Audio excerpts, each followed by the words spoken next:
Assalamualaikum warahmatullahi wabarakatuh. Selamat siang dan selamat sejahtera. Terima kasih Bapak Ibu sekalian yang telah hadir join di acara kita pada hari ini, Print Talk Show EduPrint Webinar seri pertama yang akan kita membahas tentang komunikasi cetak. Telah hadir bersama kita Bapak Sugeng Beraharjo. Beliau adalah praktisi cetak dan juga dosen di Pelita Bangsa University, juga co-founder dari Print Coach Indonesia. Pada kesempatan siang hari ini kita akan sama-sama diskusi atau sharing namanya cadas. Cadas itu namanya candaan cerdas ya. Nah, bicara tentang kita akan coba sedikit mereview tentang buku Handbook of Print Media yang dikarang oleh Prof. Dr. Ing Habil Helmut Kiphan yang sangat populer di kalangan industri printing dan packaging di dunia. Buku ini disponsori oleh Heidelberg. Nah, pada kesempatan hari ini kita akan sama-sama diskusi mengupas sedikit tentang isi atau konten dari buku tersebut. Nah, kemudian dari buku ini kita akan coba bahas secara berseri. Ya, kita akan bisa berseri bersama Bapak Sugeng yang sudah sangat berpengalaman dan sudah hatam bahasa kita ya, sudah hatam membahas buku ini. Baik, untuk evitas waktu, kita akan perkenalkan ke Bapak Sugeng. Welcome Pak Sugeng, bagaimana kabarnya? Baik Pak Hendra, terima kasih atas kesempatannya. Oke, terima kasih Pak Sugeng telah hadir pada kesempatan hari ini. Hari ini kita juga live di YouTube ya, YouTube Rumah Podcast Kreatif Edu, dan sebentar juga, kalau nggak salah kita juga ada di Facebook ya, di Facebook mau kita bikin namanya Facebook Watch. Tapi mungkin karena ini kita coba teman-teman dibilang kita record dulu baru ke sana. Oke, baik Pak Sugeng, kesempatan hari ini sebelum kita mengupas tuntas tentang komunikasi cetak based on Handbook of Print Media, saya akan perkenalkan dulu siapa Bapak Sugeng Beraharjo. Oke, ini adalah profil singkat Bapak Sugeng. Beliau adalah lulusan dari D3 percetakan di ATGI. Nah, kalau teman-teman ATGI yang monitor, beliau adalah alumni. Ada beberapa teman-teman ATGI yang tersebar di seluruh dunia, boleh untuk berkomunikasi lebih lanjut dengan Pak Sugeng. Kemudian setelah lulus D3 di ATGI, beliau melanjutkan pendidikan sarjana di Teknik Industri Universitas Said, Jakarta. Setelah selesai, Pak Sugeng juga melanjutkan di pendidikan bisnis di Prasetya Mulia Business School, Jakarta, dan kemudian dilanjutkan S2 atau masternya di Mercu Buana University. Beberapa pengalaman di bidang industri printing packaging, beliau sudah banyak berkembang pengalaman di banyak industri percetakan. Antara lain memimpin percetakan besar di Gramedia Group, kemudian juga dosen di Universitas Pelita Bangsa, dan juga beliau adalah editor board di majalah Print Pack Indonesia sekaligus co-founder di Print Coach Indonesia.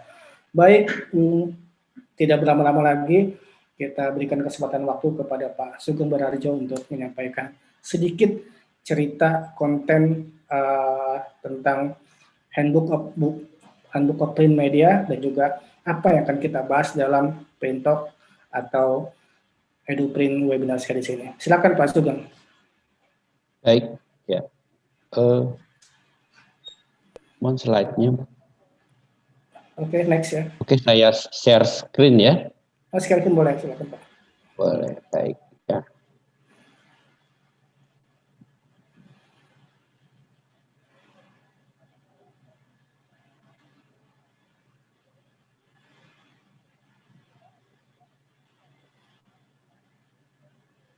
Baik, nah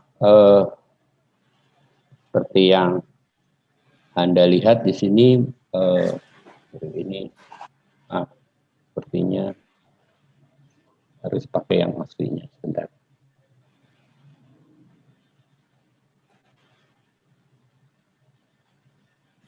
Pak Hendra, boleh di itu materinya sepertinya bermasalah. Yang mana Pak? Ya, ini kelihatannya yang convert dari ini. Kurang convert hurufnya ya? Ya, sebentar. Saya ambil dari yang asli aja. Oh, yang PDF mungkin ya? Iya. Saya ambil dari PDF.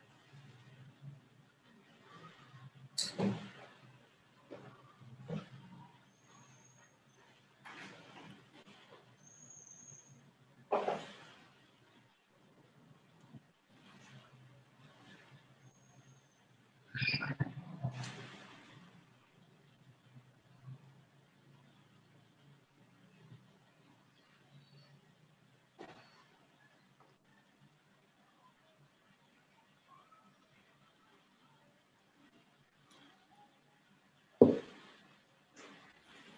stop share dulu ya.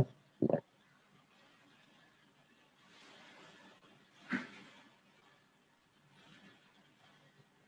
Sambil materi yang baru.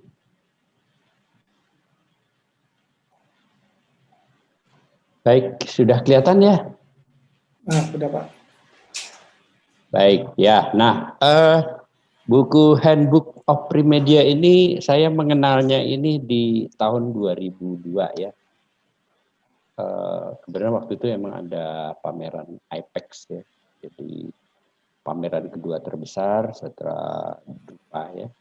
Ini saya IPEX itu diselenggarakan di Birmingham di Inggris itu. Nah, memang buku ini lumayan bagus sekali ya karena di tahun 2002 aja itu ilmunya sudah sedemikian luas sekali. Dan memang kalau saya perhatikan dari buku ini memang sangat cocok buat kita-kita semua ya, karena dia mengupas sedemikian detail. Jadi memang Helmut Kiphan ini kalau saya perhatikan itu adalah dia itu kemana-mana gitu. Artinya di satu sisi kemampuan tekniknya dia cukup baik ya, sehingga dia bisa membongkar semua persoalan-persoalan teknik. Tapi di sisi yang lain dia juga memasukkan unsur-unsur lain gitu, yaitu yang seperti kalau Anda lihat di sini, dia juga membahas tentang sistem logistik ada di poin ke-6 ya, kemudian ada sistem pengendalian quality dan ada manajemen percetakan, kemudian di strategi produksi. Nah, itu kenapa? Karena begini ya, karena di dalam kita kehidupan percetakan sehari-hari itu memang kita membutuhkan bukan cuma hanya technically. Karena technically mungkin di level-level di bawah itu mungkin dia sangat kuat dari sisi tekniknya ya. Tapi pada saat banyak permasalahan-permasalahan yang kita hadapi, mau nggak mau ada keputusan atau kebijakan-kebijakan dari kita yang memang ya harus masuk ke situ ya. Jadi materi ini cocok sekali ya, mungkin buat di kalangan di bawah ya, mungkin pada strata manajerial, middle management, mungkin sampai juga ke pada top management gitu. Nah, ini contoh cover bukunya ya, kalau kita lihat di sini. Apa saja sih yang ada di dalam sini? Ini coba kita kupas sedikit ya. Nah, Handbook of Premedia ini adalah referensi rinci dan juga standar dari buku pendamping untuk teknis dan komersial spesialis ya. Nah, begitu juga dia sangat berguna juga bagi bisnis di operation di pracetak maupun di pasca. Nah, buat teman-teman yang bekerja di industri penerbitan atau yang terkait juga dengan asosiasi perdagangan ini juga sangat cocok sekali menggunakan buku ini. Apalagi kalau Anda mungkin sudah ada yang mulai bergerak kepada bidang-bidang penelitian ya, bidang penelitian atau pelatihan-pelatihan siswa di perguruan tinggi atau di university. Nah, ini adalah review dari Helmut Kiphan ya. Nah, beliau ini adalah lahir orang Jerman ya. Kemudian beliau bekerja di Channel Pabrik Heidelberg di tahun 57 sampai 63. Kemudian beliau belajar teknik mesin ya di Mannheim, kemudian juga di Karlsruhe di tahun 71. Asisten ilmiah di Institut Pengukuran dan Teknik Kontrol Otomatisasi Karlsruhe juga. Nah, beliau juga menyelesaikan di S3-nya.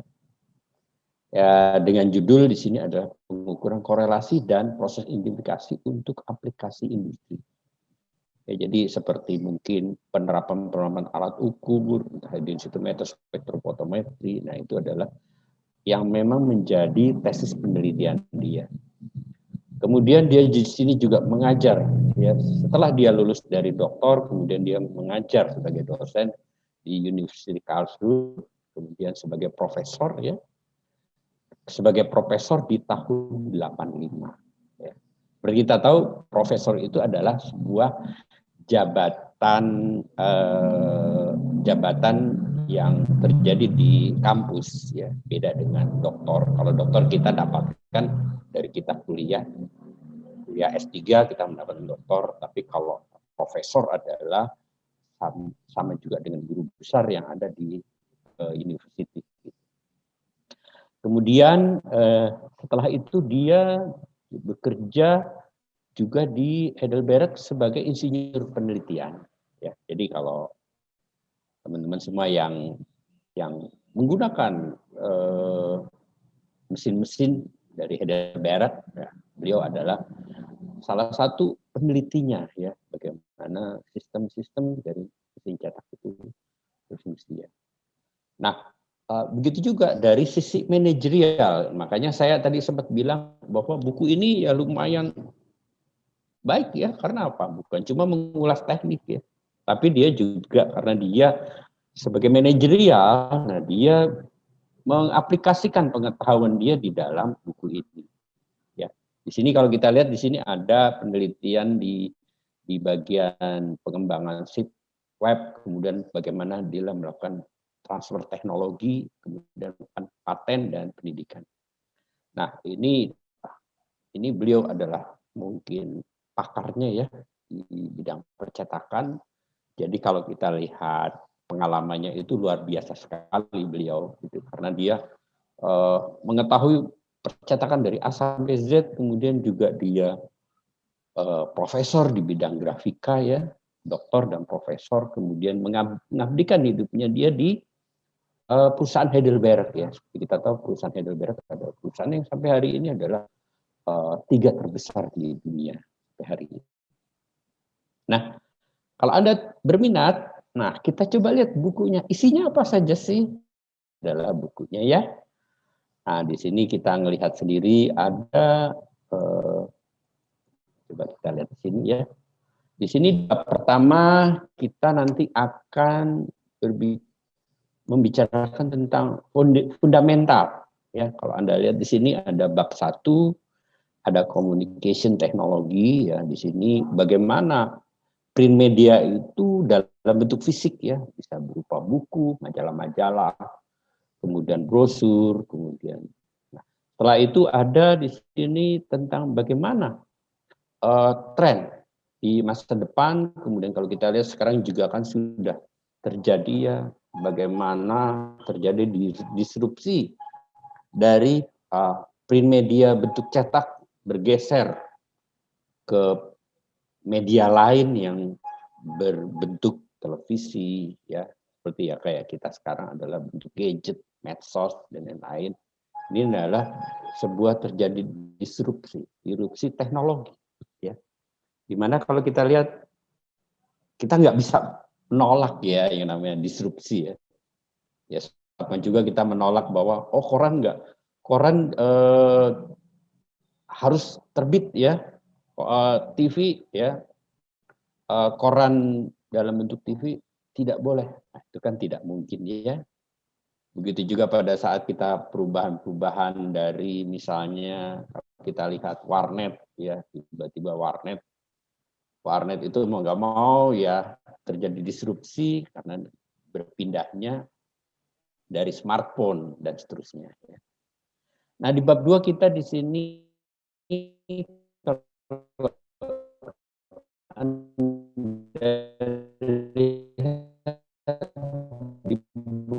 bukunya ini adalah ya, ada layout, kemudian ya, dan lain-lain. Di bab 3 di sini ada printing teknologi, ya, ini lebih menggenerate semua teknologi proses cetak, ya, baik pola silinder, kemudian kalau kita lihat di sini ada sistem alih transfer image dengan teknik lain seperti dengan sablon ya, screen printing, kemudian ada inkjet ya, dan lain-lain. Kemudian bab 4 ini membahas print quality. Nah, ini sangat fasih ya bagi kita semua ya, bahwa kita di dalam proses cetak mencetak ini bahwa kita menghadapi yang namanya print quality. Print quality adalah sebuah tantangan bagi pihak percetakan, tapi dibagi pelanggan itu adalah bagian dari kebutuhan dia, itu print quality. Ya seperti Anda tahu ya, print quality itu levelnya kan dari paling tinggi ya, mungkin paling tinggi misalnya ada showcase yang ada di perusahaan, atau misalnya ada berupa reproduksi foto dari Rembrandt dan lain-lain, itu udah level paling tinggi ya. Level di bawahnya banyak berjejer ya, gitu. Baik, nah nanti kita juga akan mengulas print quality di sini. Nah berikutnya ada juga tentang print media material. Nah apa sih print media material ya? Kita berkaitan dengan bahan baku ya. Nah ini juga dibahas nanti di webinar kita. Jadi apa itu tinta ya, apa itu tintanya di mana saja, kemudian komponen-komponen yang terkait dengan tinta ya. Kita akan mengulas ini secara panjang lebar. Kemudian mesin-mesin cetak ya, kemudian metode proses pengeringan ya. Kita tahu sendiri bahwa kita tidak hanya di kertas aja, kita juga ada mungkin di plastik, di metallizing dan lain-lain. Itu kita juga membahas tentang bagaimana cara-cara supaya produk-produk kita bisa mengering. Ya, seperti Anda tahu juga bahwa kita juga dalam kehidupan sehari-hari kebutuhan-kebutuhan cetak itu juga dipengaruhi juga dengan kepentingan ya. Misalnya untuk papan billboard, tintanya tidak boleh hilang karena kena matahari. Kemudian juga mungkin produk-produk cetakan yang harus menggunakan dipakai di sabun atau dan lain-lain itu tidak boleh berkurang kualitinya karena ada aspek-aspek bahan kimia yang dipakai. Baik, kita lanjut ke sini. Nah, ini sudah masuk ke aspek manajemen ya. Nah, ini menarik juga. Kenapa? Karena di sini beliau itu kan sebagai manajemen juga ya. Jadi bagaimana dia melakukan kegiatan-kegiatan dia dan dia tulis di sini. Kita lihat di sini adalah bagaimana membuat value added dari value added chain, rantai pasok ya. Rantai yang memiliki nilai. Nah, kemudian juga bagaimana sistem financingnya, kemudian juga bagaimana dia menggunakan lean production. Lean production itu kalau kita lihat ya, sekarang juga lagi tren ya, bagaimana mengelola waste-nya sedemikian rupa ya. Kita tahu sendiri lean sama dengan ramping ya, bagaimana apalagi zaman sekarang COVID ya, itu yang namanya lean itu luar biasa. Kemudian bagaimana pembentukan jaminan, quality assurance. Bagaimana produk kita sampai ke pelanggan itu semua terjamin gitu.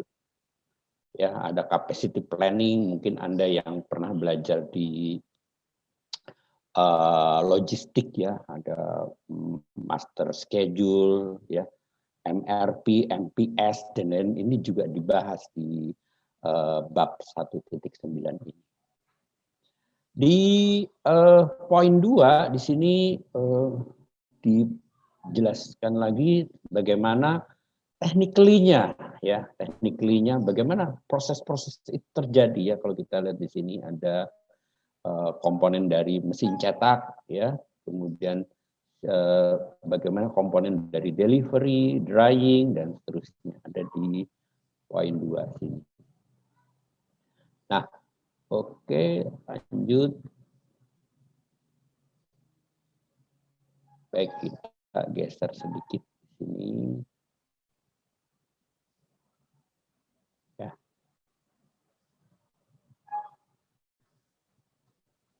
Baik.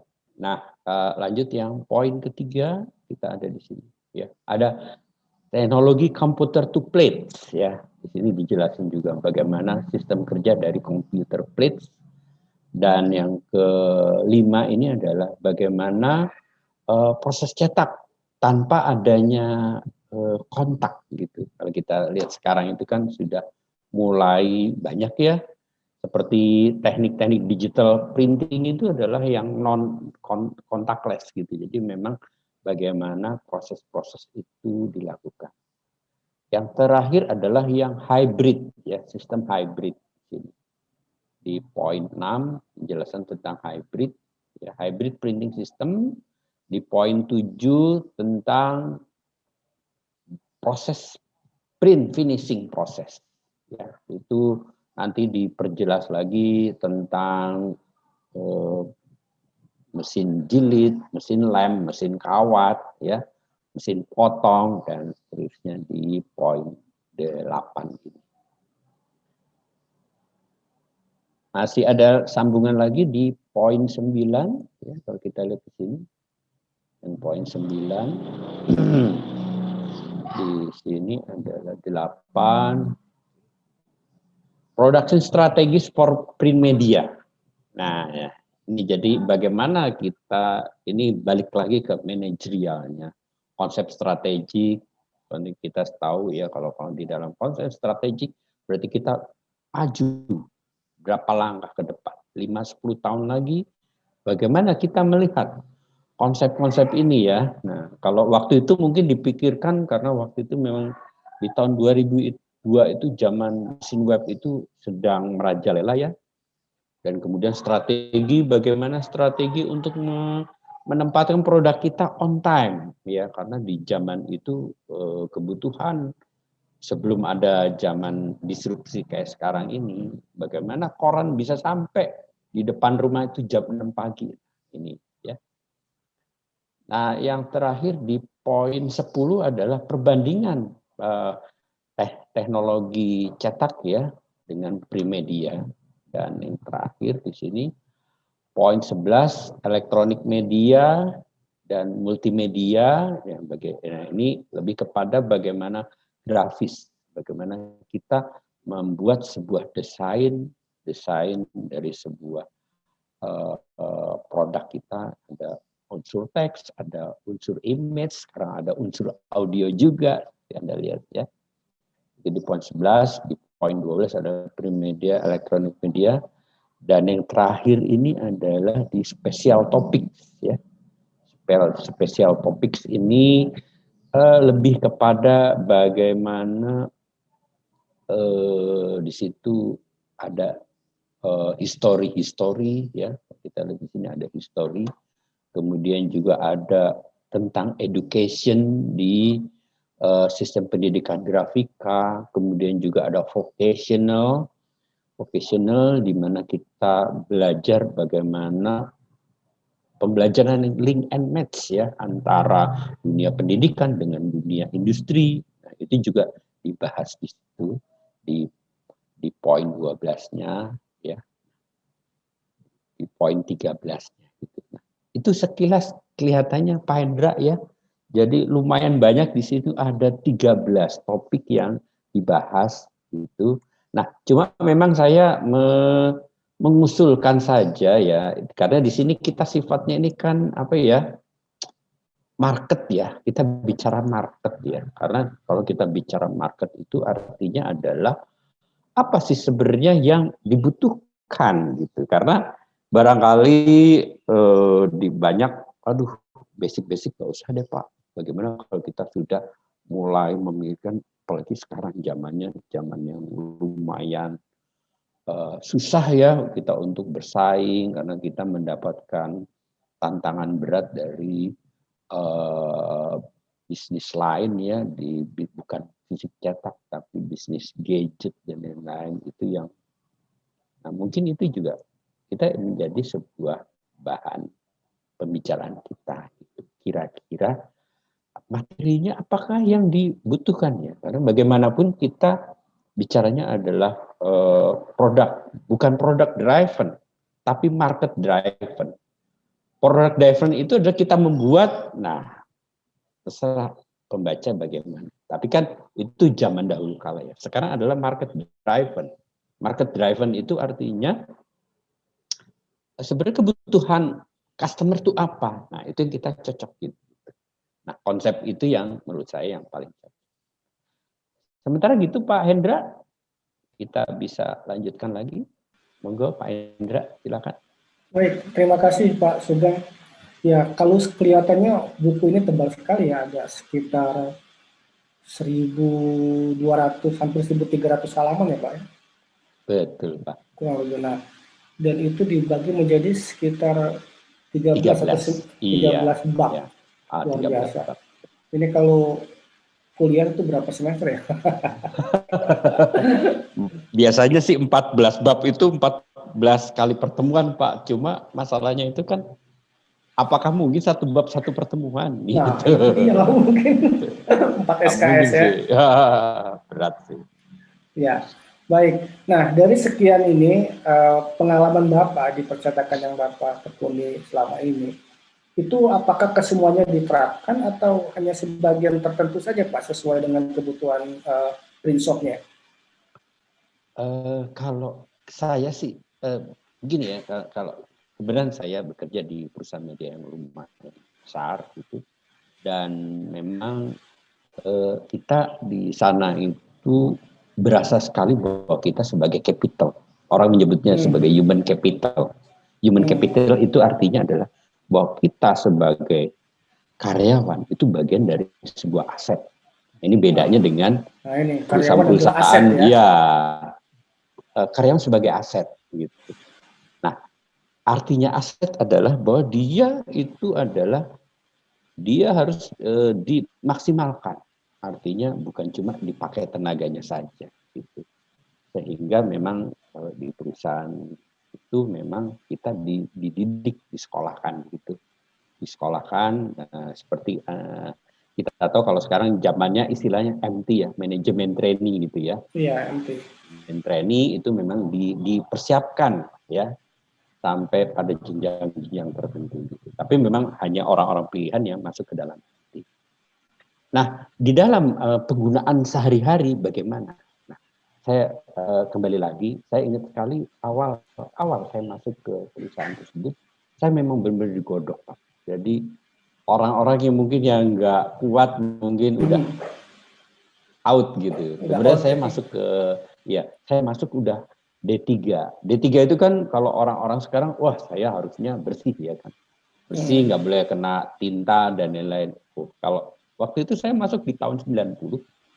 Saya masuk di tahun 90 itu, saya sama pimpinan saya dibilang, Anda 6 bulan itu harus nyemplung ke mesin. Harus berkotor-kotor ya. Nyemplung ke mesin, ya. Nyemplung ke mesin sampai belepotan oli, belepotan tinta. Saya kebetulan di mesin urbanit ya. Jadi malamnya nyetak, paginya turun semua, bersihin pakai semprotan, kemudian tintanya awut-awutan kemana-mana dan seterusnya, kita bersihin sampai bersih. Sampai kita mengerti bagaimana sistem transfer tinta, ya, sistem zero setting tinta, bak tinta, dan seterusnya.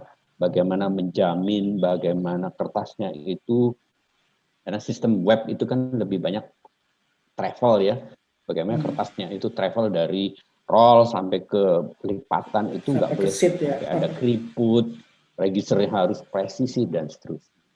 Nah, tapi di sisi yang lain pun juga setelah kita belajar technically, nah kita sudah mulai masuk ke aspek-aspek yang lain ya. Nah, aspek-aspek manajemennya gitu. Nah, aspek manajemen itu adalah bagaimana kita menjaga dari sisi quality controlnya. Kemudian yang lain-lain adalah bagaimana kita masuk ke bahan bakunya. Dan kemudian saya mengikuti semua ya Pak ya. Saya kemudian hampir 30 tahun bekerja di perusahaan tersebut gitu. Sehingga saya ngerasain banget ada jenjang-jenjang pengetahuan, jenjang-jenjang dari bagaimana aspek dari pengetahuan kita itu diaplikasikan gitu. Terakhir memang saya sempat memimpin di perusahaan di cabang di Surabaya di situ. Nah, itu ilmu manajemennya berasa sekali ya, karena saya Di mengelola di Surabaya situ. itu ya. Iya, hampir 3 tahun saya mengelola di sana. Bagaimana manajemennya. Nah, kalau udah masuk ke manajemen itu udah, makanya saya bilang ya, kalau teman-teman semua kalau sudah pinter di teknik, tambah lagi pengetahuannya 2 lagi. Ya, kalau kita pinter di teknik, kita harus pinter di Strategi. marketing dan pinter di finansial. Gitu. Itu kuncinya. Karena kalau kita hanya kuat di teknik, tapi kita nggak bisa jualan, habis kita, ya kan? Kemudian kita pinter jualan, tapi kita nggak pinter mengelola uang, itu juga masalah. Jadi setelah 3 ilmu ini dikuasai, lanjutnya adalah bagaimana mendorong agar perusahaan ini, ya kita tahu ya, perusahaan ini kan ada life cycle-nya ya, ada saat di mana, apalagi kayak sekarang ya, dihantam badai COVID dan seterusnya. Itu obat yang paling mujarab itu salah satunya kalau boleh dibilang bagaimana kita tetap survive di masa pandemi ini. Bagaimana kita memaksimalkan order yang turun terus, tapi fixed cost kita yang tetap ya. Nah, Fixed itu cost dia. kita yang tetap. Nah, itu yang Nah, terjadi. itu. Nah, sehingga itulah makanya ya kita butuh strategi, baik strategi finansial, strategi permesinan, strategi kita mendapatkan order, bertahan dan seterusnya dan seterusnya. Nah, sehingga boleh dibilang perjalanan saya 30 tahun ini, sebenarnya saya bukan 30 ya Pak ya, sebenarnya 35. Karena 5 tahun sebelumnya saya sudah berkelana juga di banyak-banyak pabrik ya, termasuk di pabrik pembuatan amplop, kemudian pabrik pembuatan NCR dulu namanya, kertas-kertas yang yang buat tindas dulu itu kan. Nah itu jadi ya lumayan lah gitu. Jadi, tapi intinya adalah bahwa bagaimanapun ya kita di dalam industri ini tidak boleh sampai lengah gitu, apalagi sampai kita sampai putus harapan. Enggak, saya bilang tidak. Percetakan ini masih hidup sampai hari ini. Tapi kita harus tahu ke arah mana larinya order itu, ke arah mana customer itu membutuhkan. Makanya saya bilang dari awal adalah kita harus market driven.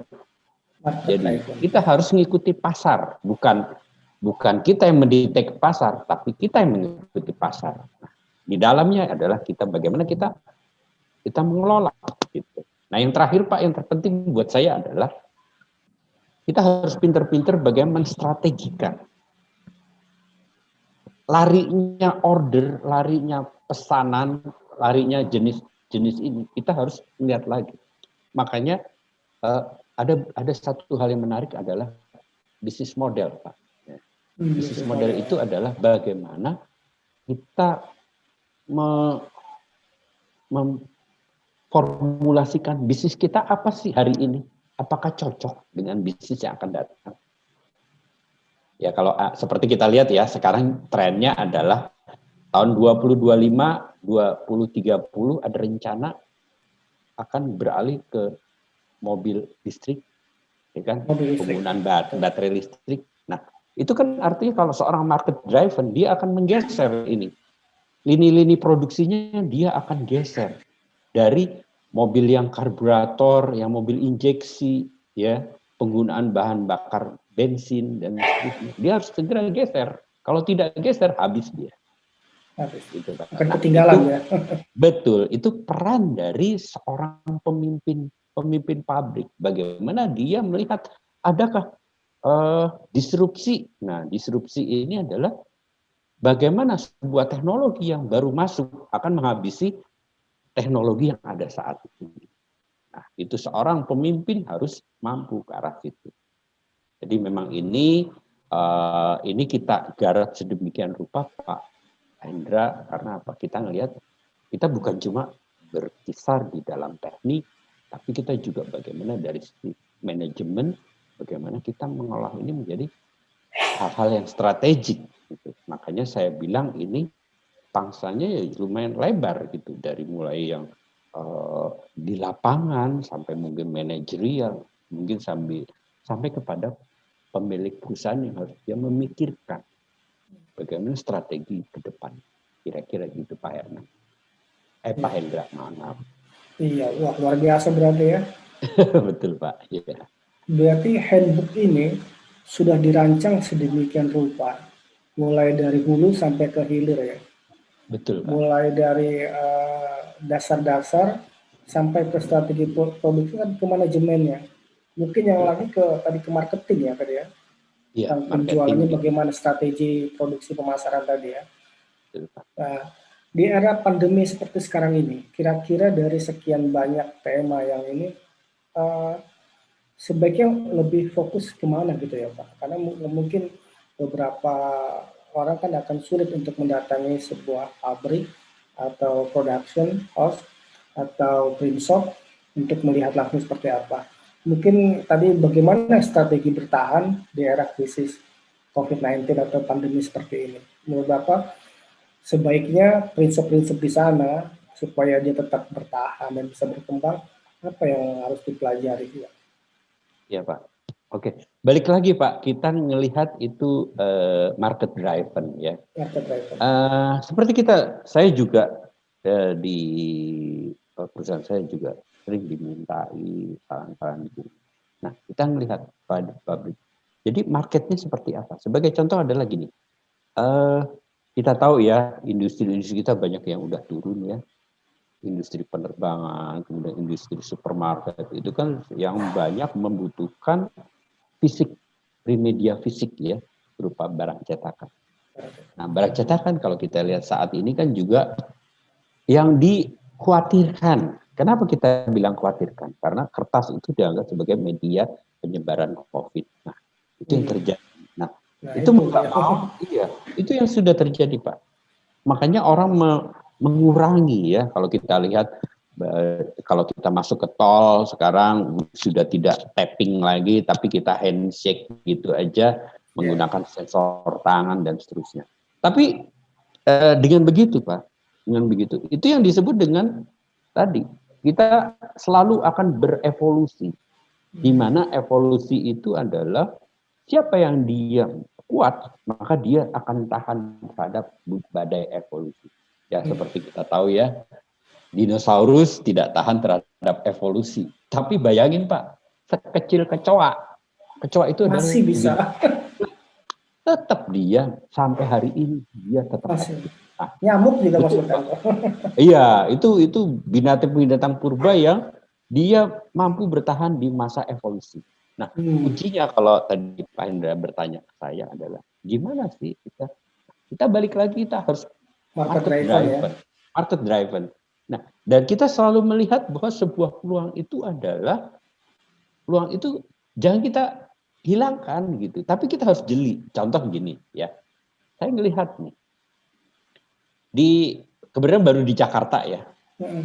Di Jakarta itu tidak diperkenankan lagi yang namanya plastik. Plastik betul. Iya. Ya. Akibatnya apa? Akibatnya kalau saya saya di satu sisi saya bawa kantong plastik tadi motor saya, di mobil saya supaya. Tapi kalau saya lupa, orang Indomaret, orang Alfa bilang ada Pak ini body bag yang berasal dari kertas kraft, ya kan? Kertas kraft itu berapa Mbak harganya? 1.500. Ukurannya A3. A3 1.500. Nah, saya melihat karena saya sebagai orang percetakan nih, saya lihat, nah ini peluang pasar. Peluang ya. Nah, jadi di mana ada terjadi decline, di situ pasti ada orang mencari terobosan baru. Itu yang buat saya itu adalah bagaimana kita jeli melihat peluang-peluang pasar yang tadi. Jeli melihat peluang pasar ya. Betul Pak. Iya. Jadi karena ini yang terpenting. Gitu. Ya, moga-moga bisa menjawab Pak itu tadi. Itu yang memang yang kita jalani selama ini kayak gitu. Terus yang menarik tadi contactless ya. Contactless tadi kan kertas disinyalir sebagai salah satu metode atau Media. salah satu media penyebaran COVID-19. Oleh karenanya banyak orang yang menggunakan, termasuk tadi parkir ya, udah pakai sensor, no Iya, touch, no parkir, touch, betul. tanpa sentuhan ya. Iya, Nah, tinggal betul. sekitar 10 mili aja sudah keluar itu parking maksud dan sebagainya. Iya, betul. Nah, ini kan boleh dikatakan merugikan ya percetakan ya, industri percetakan. Nah, itu tadi bagaimana strateginya supaya percetakan ini tetap Iya, berproduksi, kabelnya tetap ngebul gitu, dan Martin berarti tadi apa yang harus dilakukan gitu? ya tadi Pak. Balik Yang lagi, market iya, driven tadi. market driven tadi Pak. Jadi kita harus jeli Pak. Jadi dan satu lagi terakhir saya sempat bilang adalah Anda jangan lupa segera lakukan review terhadap bisnis model Anda. Bisnis modelnya review lagi ya, betul. Bisnis model, betul. Karena sebuah bisnis model itu kan boleh dibilang itu adalah sebuah konsep di mana kalau bisnis model yang sekarang ini dianggap decline, kita harus pindah ke bisnis model yang baru. Nah, bisnis model yang baru ini harus kita draw down lagi, kita bongkar lagi, ya, gitu. Dan konsepnya jangan lupa kalau Ya, konsep pepatah Cina bilang adalah jangan taruh uangmu pada satu keranjang. satu keranjang betul. Tapi Sebal. ya, tapi taruhlah itu di banyak-banyak keranjang. Jadi kalau satu keranjang bermasalah, masih ada keranjang lain. Nah, itu makanya saya terus terang Pak, ada dulu beberapa kesalahan-kesalahan yang saya amati ya. Investasi teknologi. Nah, ini juga menurut saya sebuah kesalahan. Kenapa? Kebetulan saya juga mengajar di teknik informatika ya, selain di teknik listrik, saya mengajar di teknik informatika. Nah, di dalam teknologi itu ada yang namanya teknologinya itu obsolete atau teknologinya itu sudah tidak ada lagi. Nah, ini yang saya minta dari teman-teman adalah harus benar-benar kritik kalau pada saat menetapkan sebuah teknologi, apalagi kalau kita sudah putuskan kita akan ambil teknologi itu dan kita investasi gitu. Nah, itu yang berbahaya sekali, Pak. Kenapa? Karena teknologi itu ada saat-saatnya teknologi itu akan terjadi decline dan akan digantikan dengan disruptif dengan teknologi baru. Dan itu sudah terjadi sekarang ya kan. Kita ingat waktu jor-joran mesin webcom ternyata habis ya kan.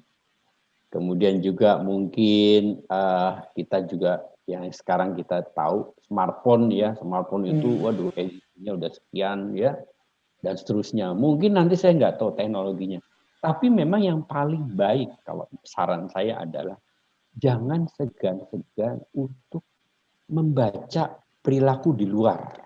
Jadi tidak salahnya Anda ini sering membaca majalah-majalah luar negeri. Kenapa?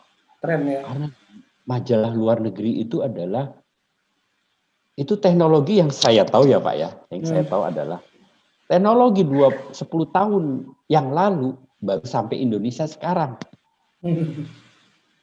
Nah itu jadi kalau kita kurang pinter dan kita males untuk membaca perubahan zaman yang ada di Eropa, di Amerika, itu pas dia sampai ke sini, padahal teknologinya udah telat hampir 5-10 tahun. Nah itu yang terjadi gitu.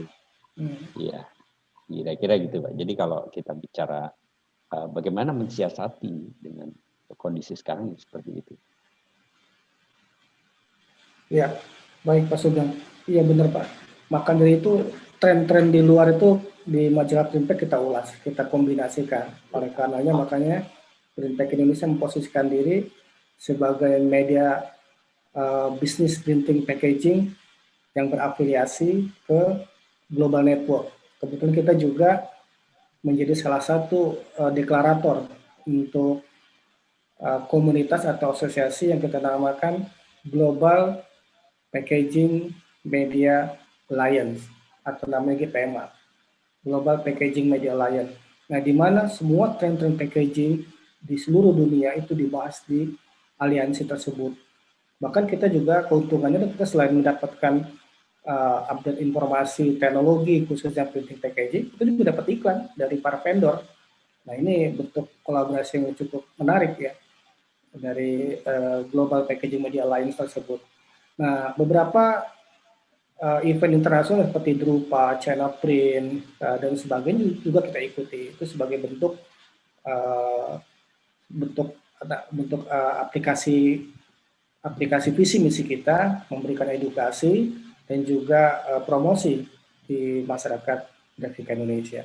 Nah, oleh karenanya, saya berharap melalui program seperti ini di era pandemi, acara-acara webinar seperti ini adalah salah satu solusi.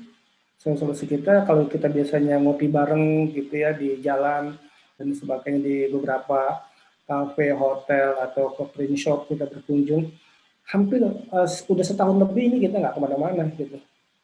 Lebih banyak ya ini kita akan coba terakhir kita juga bikin acara EduPrint Roadshow itu di Bandung bulan Maret ya.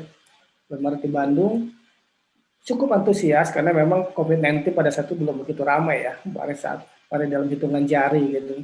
Nah sekarang udah takut lah, jangan kata mau ke ini semua sudah contactless, sebisa mungkin tidak ada kontak gitu ya. Nah ini yang sangat menyulitkan bagi industri, semua industri. Nah beberapa print shop baik di Tangerang atau di sekitar kami di Jakarta Pusat, Jakarta Barat, Jakarta Utara dan sebagainya, itu kebanyakan menggunakan tren sosial media untuk market driven tadi ya, bagaimana dia bisa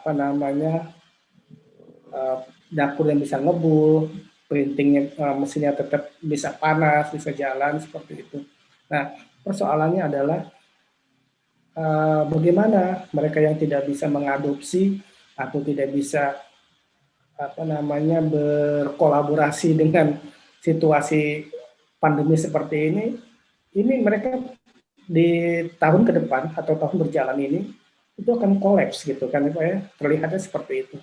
Dia tidak bisa bertahan. Data dari PPGI sendiri itu hampir 70% itu sudah percetakan komersial wassalam gitu, pada tutup atau berhenti produksi. Nah, kemudian yang menarik lagi adalah tren publishing. Kenapa? Karena publishing bisa dilakukan melalui online, melalui digital. Nah, sekarang trennya lagi banyak terjadi adalah percetakan digital atau printing A3, printing digital itu sangat ramai sekali sekarang. Beberapa kawan sama print on demand juga tuh lagi ramai tuh. Lagi ramai, banyak instalasi. Kenapa? Karena dia bisa melayani dari rumah, bisa pesan order dari rumah dan lain sebagainya. Persoalannya adalah tadi ke delivery tadi ya. Sekarang persoalannya juga delivery jadi masalah lagi nanti. Wah, agak-agak sulit saya mesti pandai-pandai tadi membaca pasar tadi ya Pak Sugeng cerita. Bagaimana kita pandai-pandai melihat pasar, karakter dari customer ya. Bagaimana customer sekarang seperti apa? Trennya mengarah kemana? Sekarang orang bisa pesan semua lewat gadget, lewat smartphone, untuk apapun. One device, many application ya. Semua selesai dalam hitungan telunjuk, hitungan satu jari. Jadi mau pesan apa aja bisa lewat satu jari. Nah ini nih yang luar biasa. Apakah industri printing bisa melakukan itu, Pak? Nah kemudian juga sejalan dengan visi misi kita, bahwa tujuan kita adalah mengedukasi bagaimana masyarakat Indonesia, khususnya pengusaha ya UMKM, usaha kecil, usaha mikro, kecil, menengah, itu tetap eksis, minimal bertahan di era COVID-19. Jangan dulu bicara berkembang, karena memang ekonomi kita aja minus ya, masih minus. Minimal kita bertahan, bisa bisa menghidupi produksi dan sebagainya. Di beberapa komunitas Facebook dan sebagainya juga terlihat masih ada beberapa percetakan yang masih jalan, walaupun ada beberapa juga yang sudah beralih profesi, sudah beralih bisnis. Waduh, sekarang saya mencoba mau bisnis online nih, jualan kaos. Biasanya mereka cetak buku, cetak kemasan dan sebagainya, sekarang beralih udah mau cetak kaos atau gift. Nah, karena melihat pasarnya udah mengarah ke sana seperti itu. Nah, solusi yang bisa Pak Sugeng sampaikan untuk mereka, para prinsop di sana, yang masih bingung mau ngapain, terus kemudian bagaimana menghadapi situasi pandemi seperti ini, seperti apa Pak? Silakan Pak. Oke, ya situasi boleh dibilang prinsip-prinsip ya. Prinsip-prinsip itu memang luar biasa subur ya, boleh dibilang Ya, ya Pak ya. Saat ini prinsip-prinsip luar biasa subur dan memang kalau boleh dibilang itulah yang disebut dengan kalau di dalam konsep produksi itu adalah red ocean strategi. Nah, red ocean strategi ini adalah di mana benar-benar pertarungan yang berdarah-darah boleh dibilang tanda darah-darah. kutip ya berdarah-darah. Karena apa? Di dalam konsep red ocean strategi itu adalah mereka memiliki modal yang tidak terlalu banyak. Beda dengan niche market ya. Kalau niche market atau blue ocean kayak kita melihat pertarungan antara Apple ya, Apple dengan Xiaomi itu adalah boleh dibilang bagian dari dua mazhab yang berbeda. Yang satu dia kuat kemana-mana karena dia didukung oleh modal yang kuat. Tapi di sisi yang lain yang dengan modal pas-pasan dia harus bertarung mati-matian. Nah, bagaimana situasinya kayak gitu? Nah, berarti kan kalau saya pertanyaan tadi adalah gimana di prinsip-prinsip. Nah, prinsip-prinsip ini adalah area-area yang red ocean di mana sangat sensitif, Pak. Sensitif terhadap harga, sensitif terhadap layanan. Iya. Nah, jadi memang karena saking head to head-nya terlalu kencang ya, head to head-nya kencang antara prinsip satu dengan yang lain. Itu pada akhirnya kemenangan ada di pihak-pihak yang menurut saya Pak ya pandangan. Pertama adalah dia memberi layanan lebih. Kemudian dia berani untuk memberi margin untung buat dia sendiri adalah yang tipis. Nah, pada akhirnya bagaimana? Nah, itu juga terjadi di tempat saya. Ada perusahaan-perusahaan model kayak gitu, mau nggak mau kita harus bicara tentang lean produksi. Lean produksi itu artinya adalah kita benar-benar harus berhemat, Pak. Harus hitung-hitungannya demikian sangat ketat. Kalau kita bagaimana jumlah orang yang mau kita pakai, bagaimana multi talent yang harus dia miliki, misalnya tadinya satu orang hanya bisa mengerjakan 2 job, harus kita lebarin jadi 3 job, 4 job. Bagaimana waste-nya yang tadi misalnya 5%, kita turunin jadi 3%. Bagaimana kita memberi jasa yang lebih baik, misalnya sebagai contoh adalah kita bisa beberapa gimmick ya, misalnya antar free, ya kan? Kemudian boleh ngeprint berapa kali untuk kami dan jadi memang betul itu yang kita bilang ini strategi exitnya harus kuat gitu, artinya bagaimana kita kalau kita di dalam marketing kan kita tidak jauh dari 4P Pak, ya kan? Kadang-kadang ada tambah 3P ya. Price ya kan, promotion, product ya kan, place. Nah, ada lagi mungkin tambahan 3. Nah, sebenarnya kalau kita mengemas di dalam bisnis apa saja, karena setahu saya sih yang namanya di dalam teknologi marketing itu ada tesis-tesis ini yang mau nggak mau benar nggak sih teorinya selalu diuji gitu. Apalagi sekarang udah zaman mazhabnya adalah digital marketing ya. Iya, digital marketing. Iya, apalagi kemudian saya juga diminta di KG University untuk mengajar di communication digital marketing strategis ya. Yang nanti dan iya. Jadi memang di situ kita bagaimana kita bisa melakukan elaborasi sedemikian dahsyat supaya kita tetap bagaimana kita tetap survive gitu. Ya itu tadi saya bilang Kalau tidak cerdas, maka kita akan habis oleh evolusi. Intinya gitu. Nah itu Pak, untuk menghadapi persaingan di print shop seperti itu dari pandangan saya. Oke, baik. Nah, ini ada beberapa juga komentar atau pertanyaan di grup WhatsApp, ada beberapa WhatsApp menanyakan, eh, apa sih Pak manfaatnya atau seberapa besar handbook open media ini bagi percetakan print shop yang UKM Pak? Yang UKM itu yang apa namanya pendapatannya di bawah 50 miliar per tahun gitu ya. 50 M besar, mungkin besar ya. 50 M per tahun. Ya, yang juga pasti ya, punya investasinya sekitar 5 M gitu kan, dengan produksi di luar apa namanya, di luar bahan bangunan ya, tanah dan bangunan gitu.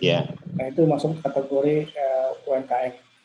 Nah sementara kalau mereka sekilas dinilai handbook open media ini lebih banyak untuk percetakan besar Pak. Oh ini kan buku ini untuk Heidelberg, untuk Heidelberg katanya, tentang sponsornya Heidelberg ya.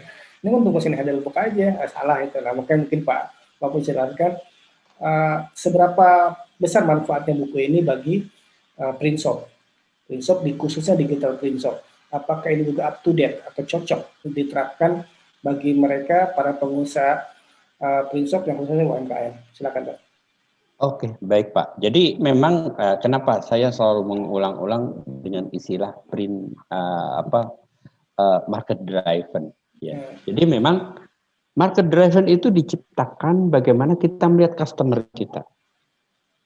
Nah, siapa kalaupun ya customer kita apa? Kalau misalnya customer itu adalah print shop, maka nanti desainnya ada kita akan atur ke arah print shop. Oh, bisa tailoring. Betul. Jadi tailor made gitu, customization.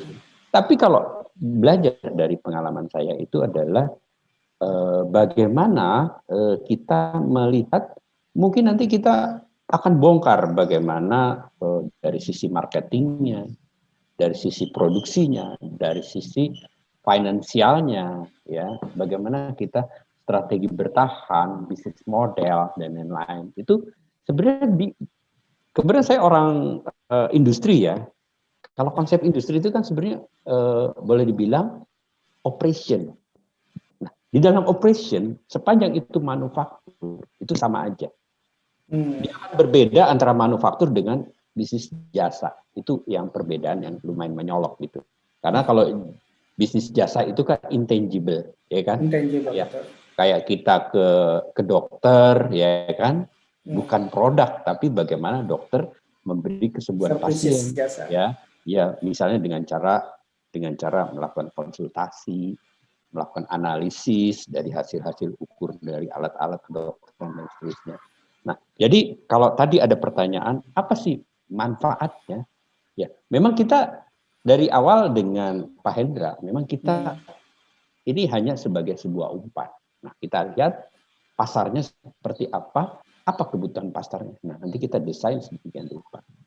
Kalau tadi ditanyakan, handbook adalah buku-buku yang terkait dengan buku Heidelberg.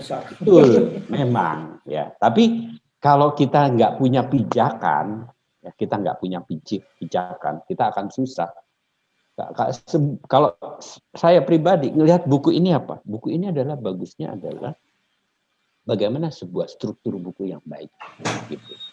Struktur buku yang baik, bagaimana dia secara menjabari dari poin-poin dari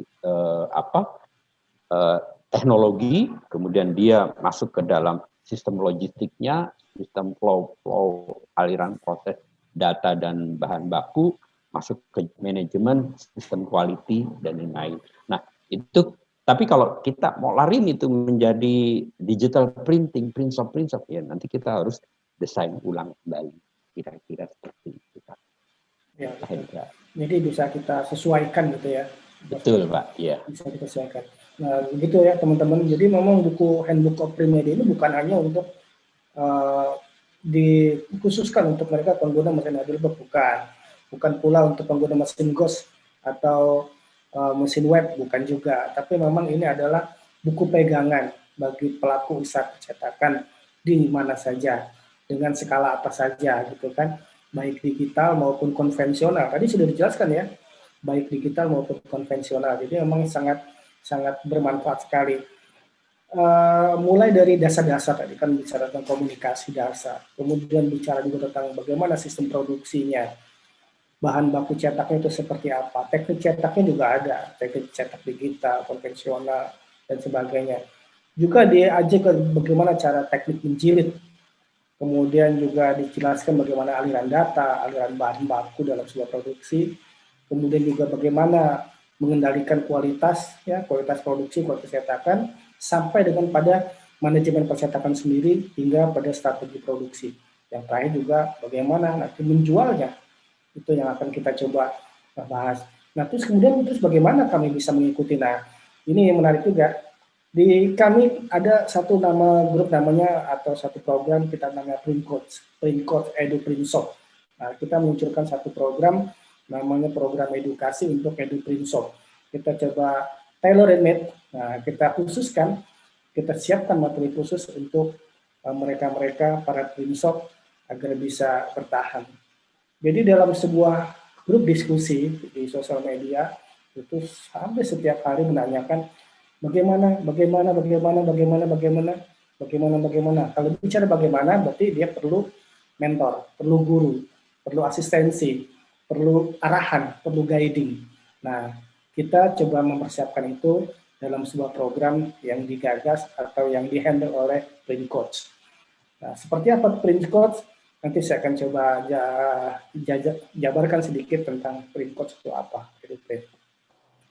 Baik itu Pak, saya coba jelaskan sekilas Pak tentang Print Coach Pak. Baik. Pak Sugeng ya. Baik, nah, di mana Pak ya, kawan-kawan, Pak Sugeng juga sebagai salah satu co-founder dari Print Coach ini yang akan memandu bapak-bapak, ibu-ibu, teman-teman di mana saja yang ingin bergabung dalam EduPrint series seperti ini. Selain kita membahas tentang pegangan kita fokusnya pada Handbook of Print Media yang memang sudah hatam dilakukan oleh Pak Sugeng, dan kita juga akan memodifikasi program ini dengan berbagai macam cara. Tadi baik kita coba cara dengan seperti ini ya digital, kemudian kita bisa dengan WhatsApp group konsultasi, kemudian nanti kita juga coba akan mengadakan visit ada diskusi beberapa kali.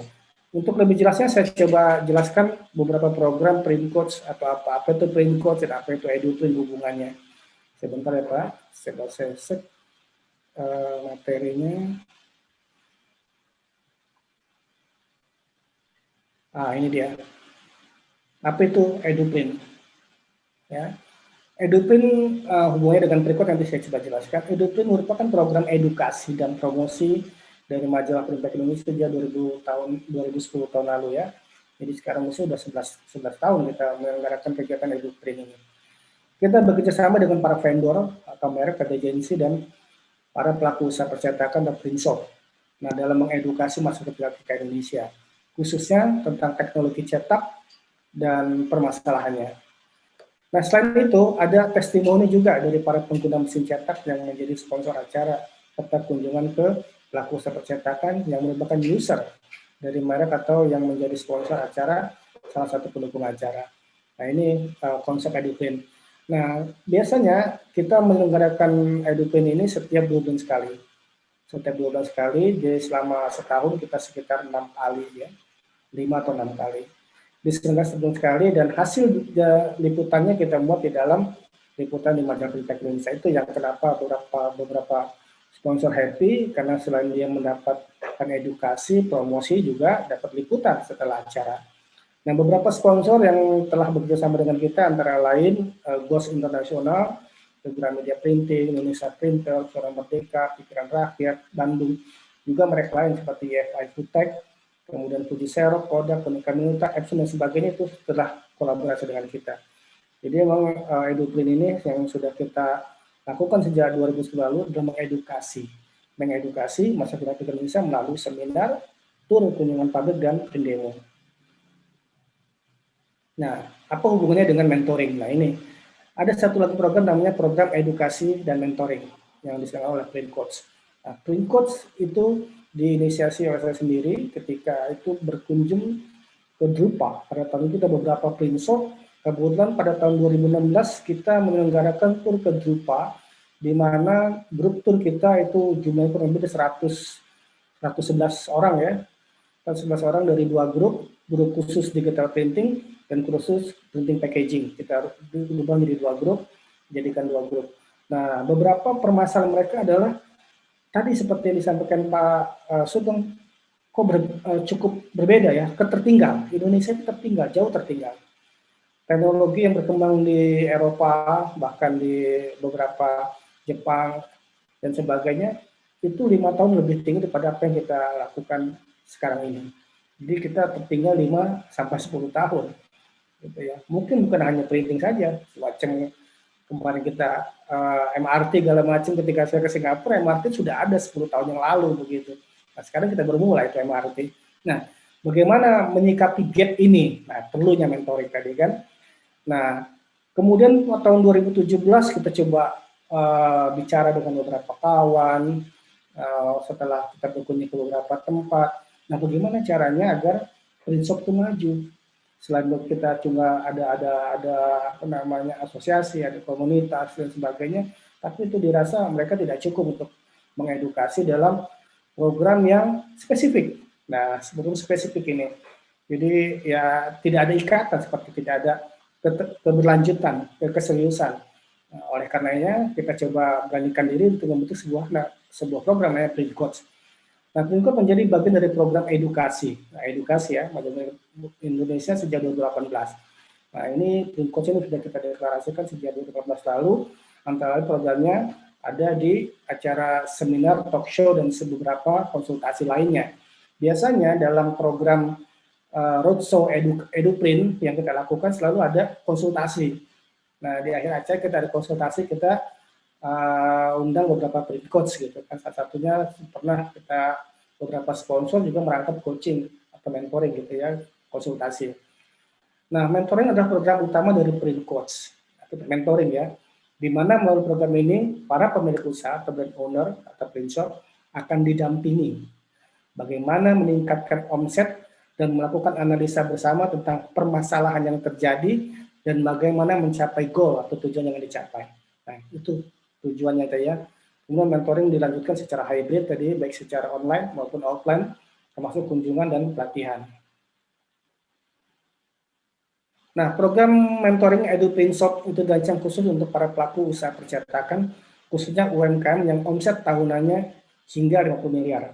Nanti kita sebelum kita melakukan pendampingan atau coaching, kita akan melihat dulu omset saat ini berapa, terus berapa yang ingin dicapai, kurang lebih seperti itu. Nah, bagaimana caranya? Nah, itu yang akan kita bahas dalam coaching nanti. Nah, sebagai gambar saja, usaha menengah menurut Undang-Undang Nomor 20 Tahun 2008 tentang UMKM adalah satu, dia memiliki kekayaan bersih lebih dari 500 juta sampai dengan paling banyak 10 M. Kekayaan bersihnya ya, itu tidak termasuk tanah dan bangunan tempat usaha. Dan B, memiliki hasil penjualan tahunan lebih dari 2 M, 2,5 M sampai dengan paling banyak 50 M. Nah, kalau udah di atas 50 M itu bukan UMKM lagi, udah masuk ke industri itu ya. Nah, melalui program ini, coach akan membantu klien dengan menyediakan tools. Nah, tools-toolsnya ini yang sudah disiapkan oleh coach atau print coach team, dan hal yang dapat memotivasi dan membantu pencapaian program. Nah, jika training saja tanpa ada coaching, maka produktivitas hanya naik 22%. Nah, ini ya, setelah training dan pada pendampingan paling sekitar 20% naiknya. Itu yang hasil dari beberapa riset ya. Nah, tetapi ketika setelah training diikuti dengan coaching, nah, maka produktivitasnya akan naik mencapai hingga 88%. Ini hasil atau curhatan atau testimoni dari beberapa orang atau beberapa klien atau beberapa customer yang sudah merasakan seperti itu. Jadi sangat luar biasa program coaching ini bagi mereka yang ingin melejitkan value-nya. Nah, ini alasan ya, beberapa alasan kenapa program coaching itu penting. Pertama ada 4 alasan. Ada 4 alasan kenapa pentingnya program coaching. Pertama, ingin meningkatkan motivasi karyawan. Nah, motivational level. Jadi Kalau ada karyawan yang lemah, lunglai, 3L ya, lemah, lesu, lunglai, nah itu bagaimana meningkatkannya? Apalagi di era COVID-19 seperti ini. Udah pada bete aja, udah malas-malesan aja. Nah, ini perlunya di coaching ya. Kedua, bagaimana menjaga performa individu dan tim. Nah, tadi juga kebanyakan di rumah saja jadi mager, malas mikir, dan malas segala-galanya. Sehingga mengalami gap pemikiran, stuck. Jadi performanya malah menurun, bukan malah naik. Harusnya seperti Pak Jokowi juga cerita, ini para menterinya, ini dikerja di rumah bukannya anaknya malah hiburan mana. Kurang lebih seperti itu. Mesti ada strategi, cara ya. Terus yang ketiga adalah membuat hubungan makin harmonis. Nah, bagaimana caranya dengan coaching ini hubungan antara pimpinan, manajer, sampai dengan operator atau level paling bawah itu terjadi secara harmonis. Yang keempat, tadi melakukan lompatan dalam bisnis, legit atau meningkatkan omset bahasa kita ya. Kalau sekarang naiknya cuma 20%, bahkan minus, bagaimana tahun depan itu menjadi naik, bahkan berlipat-lipat, 200% kalau perlu gitu. Kalau kemarin dapat cuma 10% naiknya, bagaimana tahun depan naik menjadi 30% seperti itu. Nah, bagaimana caranya itu akan dibahas bersama. Ada tools yang akan disepakati nanti. Nah, jika perusahaan Anda butuh motivasi karyawan agar lebih baik, performa tim lebih baik, hubungan yang harmonis dan melakukan lompatan bisnis sehingga melejitkan omset, silakan menghubungi Coach Indonesia, bisa di telepon WA ini 0811 15 0215 atau bisa menghubungi email greenpackindonesia@gmail.com. Bisa juga search di edugreenpack.com. Nah, itu sekilas tentang program EduPrinshop yang diselenggarakan oleh Print Coach Indonesia. Bagi kawan-kawan, bapak, ibu-ibu yang tadi bertanya, yang berminat lebih jauh tentang bagaimana cara yang bisa berkolaborasi meningkatkan omset melalui program edukasi, ini salah satu solusinya. Itu Pak Sugeng, ya mungkin ada saran atau hal yang kira-kira perlu lagi nih untuk strategi khusus di era pandemi COVID-19 ini, karena kita nggak tahu. Ada yang mengatakan bahwa COVID-19 ini masih akan terus berjalan sampai 2-3 tahun. Bahkan ada yang mengatakan para ahli, setelah divaksinasi, itu masih nunggu 1 tahun lagi. Berarti COVID-19 masih akan terus berjalan. Gitu, masih akan ada. Suasana-suasana protokol COVID-19 akan terus terjadi. Nah ini bagaimana bisnis mensiasatinya, khususnya bisnis printing. Silakan Pak Sugeng. Halo Pak. Oke, jadi ya buat teman-teman semua ya, terima kasih sudah bergabung di sini. Intinya adalah kita dari Print Coach ya, Print Edu itu akan mendesain sedemikian rupa apa kebutuhannya terjadi di pasar. Jadi nggak usah khawatir, kita akan berusaha apa kebutuhannya, nanti kita akan desain sedemikian rupa. Jadi kalau tantangan ya harus kita hadapi, karena bagaimanapun kayak tadi Hendra bertanya kira-kira ini berapa tahun, kita juga nggak bisa mengetahui ya, karena kalau kayak SARS waktu itu kan cuma tahun 2 tahun yang terjadi di Hong Kong, flu burung ya, syukurnya cepat selesai ya. Tapi ini kita lihat nanti di bulan Maret ini adalah ulang tahun COVID, berarti setahun. Iya, ulang tahun COVID yang 1 tahun. Nah, apalagi dia muncul juga generasi berikutnya. Nah ini yang juga kita harus waspadai. Tapi bagaimanapun kan life going ya, life is going. Jadi kita tetap harus survive gitu nggak bisa kita hilangkan. Nah gimana caranya kita? Nah, mungkin ini adalah salah satu Anda mendapatkan alamat yang tepat ya di Print Edu dan Print Coach ya. Nanti kebutuhan Anda apa, nanti kita akan desain sedemikian rupa. Kira-kira gitu. Baik, terima kasih. Betul ya Pak, Bapak Ibu sekalian. Jadi silakan saja bagi kawan-kawan atau Bapak Ibu yang berminat untuk terus memperdalam bagaimana meningkatkan omset dan sebagainya, bisa menghubungi kami atau searching di eduprintpack.com. Nah sekali lagi, kita akan terus melakukan edukasi ini kepada Bapak Ibu sekalian, dan kebetulan nanti Pak Sugeng kita juga dapat undangan dari kawan kita di acara 2 minggu lagi ya, dua minggu lagi betul. di printing online ya, kita dapat slot juga untuk presentasi di sana, dibicarakan tentang bagaimana konsep edukasi printing, di sana. Kebetulan kita dapat slot, nanti kita elaborasi bagaimana strategi-strateginya untuk meningkatkan omset atau performa print shop di era pandemi COVID-19 ini. Itu saja, silakan Bapak Ibu jika masih ada yang bertanya, bisa lewat chat, WhatsApp, atau di kolom chatting, silakan. Oh, itu lagi kita masih ada cukup waktu, sekitar 10 menit lagi. Atau Pak Sugeng ada yang ingin disampaikan sebelum kita closing? Ya, simpel aja bahwa kita tetap harus bertahan ya. Bertahan itu ya memang pada akhirnya ada yang kita anggap ideal, ya hari ini kita nggak bisa ideal lagi. Karena memang yang namanya konsep kita survival adalah bagaimana kita bertahan. Nah, konsep bertahan ini yang harus kita desain sedemikian rupa. Kira-kira sampai kita kalau perlu bikin plan A, plan B, plan C, plan D gitu. Plan A gagal, betul kita bikin plan B, kita bikin lagi plan C dan seterusnya gitu. Karena bagaimanapun kita punya tanggung jawab ya. Kita punya tanggung jawab. Tapi kalau sebuah perusahaan, pastikan juga bukan cuma karyawan. Karena setiap karyawan itu minimal ada 2, minimal ada istrinya, minimal juga ada anak-anaknya. Jadi kan kita bertanggung jawab, betul? Nah, itu yang harus juga kita pikirkan. Kita nggak bisa berpikir egosentris ya. Bahwa yang penting kita juga harus memikirkan. Yang kalaupun yang harus terjadi memang kita ya seperti tadi saya sampaikan, harus terjadi multitasking, multi skill dan seterusnya. Ya memang harus didesain sedemikian rupa gitu. Nah itu yang memang pengalaman itu yang sebenarnya saya kepingin share gitu loh. Jadi kemudian saya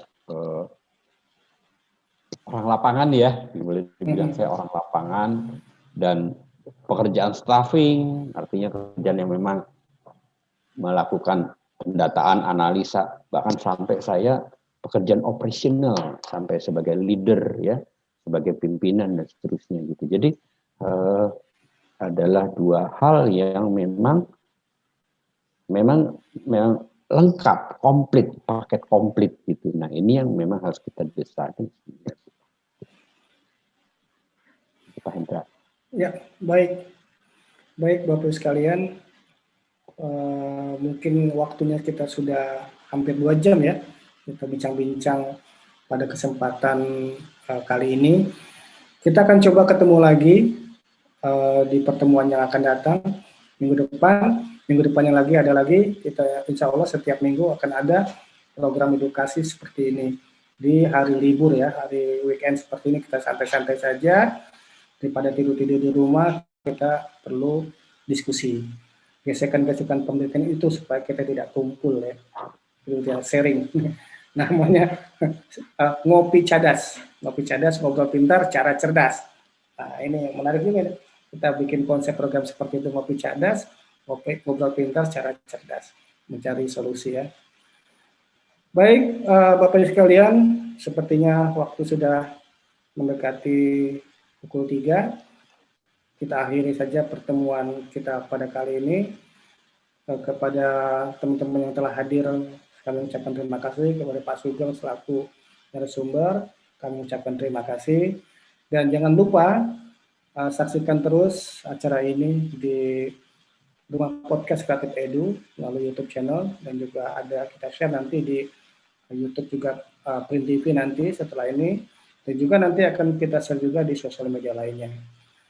Bapak Ibu sekalian, jika ada pertanyaan, kritik dan sarannya, silakan dikirimkan melalui chat, melalui email, dan juga grup WhatsApp. Terima kasih sekali lagi atas perhatiannya, dan sampai ketemu lagi di lain waktu kesempatan.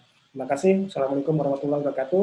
Dan saya mohon maaf selama acara jika dalam memimpin terjadi terdapat kekurangan yang kurang berkenan.